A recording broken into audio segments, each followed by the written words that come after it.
और लखनऊ में घरेलू तनाज़े में दो खातून ने असेंबली के सामने आग लगाई। साफिया और गुड़िया नाम की खातून ने आग लगाई है। जी मीडिया के रिपोर्टर पवन सिंह सेंगर ने खातून को बचाने की हर मुमकिन कोशिश की।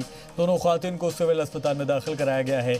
घरेलू तनाज़े के मामले में अमेठी के किसी अफसर ने जब बात नहीं सुनी तो ये दोनों खातून इस हालत में पहुंच गई हैं कि खुद को आग लगाने की कोशिश की है। जी मीडिया का नुमाइंदा मौका वारदात पर मौजूद थे, उन्होंने कोशिश की और हालांकि दोनों ही खातून को अस्पताल में दाखिल करा दिया गया है।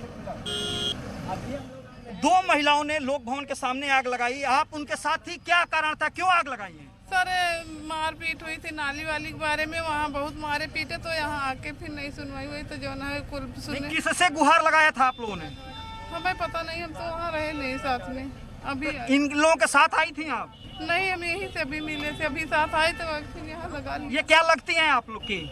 है तो नंद है, सास है। नंद और सास हैं आपकी? हाँ। नहीं तो मामला क्या था, घर में क्या प्रॉब्लम थी? घर में एक पानी की नाली की तई लड़ाई हुई थी, वहाँ सब मारे पीटे, कुल सुनवाई कहीं नहीं हुई, तब यहाँ आए हो। तो आग क्यों लगाया आप लोगों ने? आग लगाने की क्या जरूरत थी? सर हमें पता नहीं।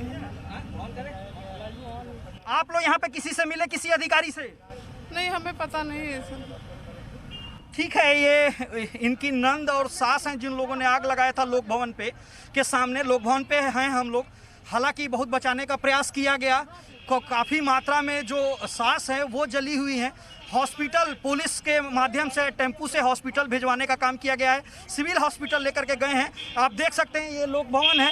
दो महिलाओं ने आग लगाई थी, एक महिला खासतौर से पुलिस वालों ने, उसके बाद हमारी टीम, हमने भी प्रयास किया कि किसी भी तरीके से आग पे काबू पाया जाए, उसका आग ज़्यादा ना लगे इसलिए बुझाने का प्रयास किया। हाथ भी जल गया है, लेकिन फिलहाल जो महिला है उसको हॉस्पिटल ले जाया गया है। कैमरा पर्सन अमर शाह के साथ पवन सिंह सेंगर, जी मीडिया, लखनऊ।